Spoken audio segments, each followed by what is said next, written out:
Hi everyone, mega love shout out once again. This is Teacher N and welcome back to my YouTube channel. So for today's video mga kalingap, ayan, meron lang akong gustong bigyan ng reaction kasi ako'y nagtataka. So ayan, tatanungin ko din kayo mga kalingap, kayo din ba ay nagtataka katulad ko? Kasi sobra akong nagtataka kasi noon pa man, syempre, hindi natin kilala ang bawat isa. We're all unique, di ba? We're all different.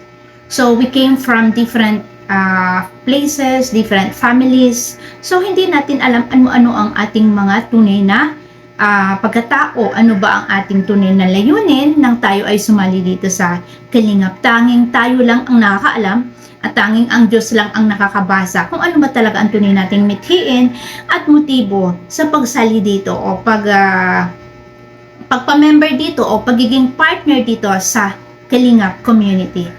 So, ako'y nagtataka kasi meron akong mga napapansin na makasamahan natin dito sa mundo ng Kalingap na hindi ko alam kung ano ba talaga ang kanilang tunay na motibo. Hindi ko nga rin din po alam kung sila ay totoong sumusuporta sa Kalingap. Kasi minsan, binabatikos nila ang Kalingap. Minsan, naandun sila sa mga tao kung saan naging basher ng Kalingap, naandun sila nakasupport. Tapos nakasupport pa din dito sila sa Kalingap. Anong klaseng pag-uugali meron po ang ganong klase ng tao na dalawa yung sinusupport? Kalaban lumalaban sa Kalingap, sinisira ng Kalingap, hindi sinusuporta ng Kalingap, naandun tayo, tapos naandito din tayo sa Kalingap kung saan tayo naka-member, nagiging partner. O, diba? So, para sa akin, napakalaking tanong, ano ba talaga ang tunay na motibo? Tama si Kalingap Rab, sabi niya, hindi niya nga rin din daw alam na sa dinami-dami daw ng mga invited ni Kuya Val na mag-join dito sa Kalingap. Even si Kalingap Rab, hindi niya rin maintindihan kung ano daw ba talaga ang totoong motibo. Kasi syempre, napakahirap po talagang basahin yung mga kilos at salita ng bawat isa, di ba? So, tanging tayo lang din ang nakakaalam. Even me, guys, di ba? Hindi nyo din alam ano ba ang totoo kong motibo sa pagsali dito sa Kalingap. Siguro sa akin, ang makashare din ng aking blessing, kung meron akong sobra-sobra, why not? Mag-share ako. Kung wala naman akong sobra, hindi ako mag-share. Syempre, di ba? Kasi ang unang-una nating tutulungan bago ang iba ay syempre ang ating family muna, di ba? Kung halimbawa, sobra, edi tulong tayo. Pero meron tayong pwedeng i-share, di ba, mga Kalingap, Pero ang totoong motibo ko dito para sa akin, kaya na lang din ang mag-isip. Kung views, hindi naman ako na-upload halos araw-araw nga. Sa isang araw, minsan hindi nga ako nakapag-upload, more on live kasi gusto kong i-maintain lang yung aking channel na hindi mawawalan siya ng views kasi masisira yung algorithm nito. Kaya kahit paano, nagla-live ako. Pero yung mga pupunta ako doon sa mga bashers o sa mga naninira kay Kuya Val, hindi ako doon pupunta at hindi din ako doon susuporta. Dahil bakit ko sila susuportahan? Unang-una, hindi sila sumusuporta sa kung saang grupo ako nabilong. 'Di ba? So, halimbawa ako ay kasali sa Kalingap, tapos sila ay sinisiraan yung programa ng Kalingap. Tapos napunta ako doon. Tapos napunta pa ako dito sa Kalingap. So, it's a big question for me, di ba? Ano yun? Anong klase ng pagkatao meron siya? Bakit ganon? So, kung halimbawa na parang doble-doble ka, mas maganda maging isa ka na lang. Pero ka naman pumili, di ba? Sino ba talaga ang gusto mong suportahan? Itong Kalingap o yung lumalaban sa Kalingap at naninira? Para, di ba? Kasi maging tayo, hindi natin kilala ang ating sarili. Ano ba talaga ang tunay nating gusto? Meron ba tayong gusto dito sa isa? Meron din tayong gusto doon sa isa?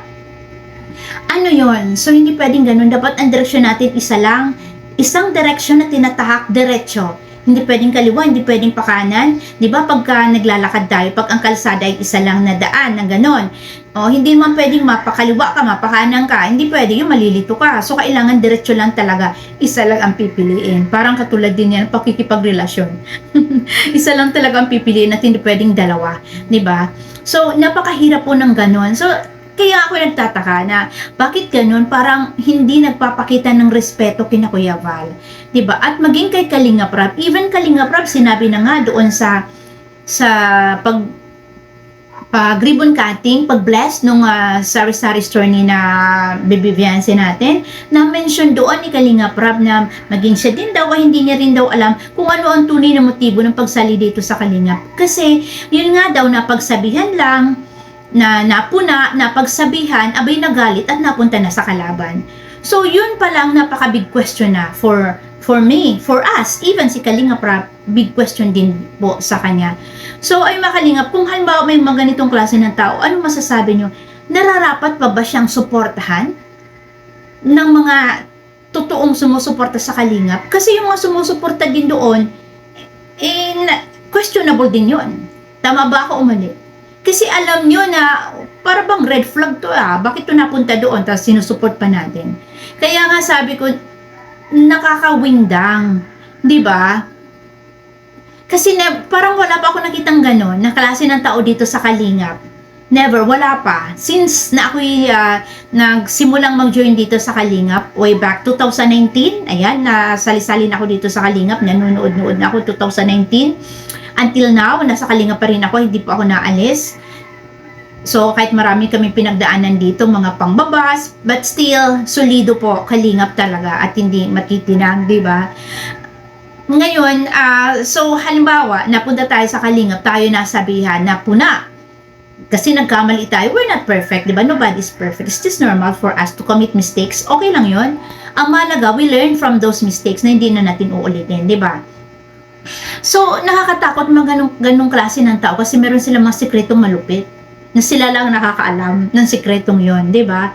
Bakit ko masasabi na sikretong malupit? Abay, nasa Kalingap ka, pero napunta ka sa taong kumakalaban at sinisiraan ng Kalingap. It's a big question for us, even kay Kalingap Rab. So ayan, bilang respeto naman na sana kina Kuya Val, kina Kalingap Rab, sana naman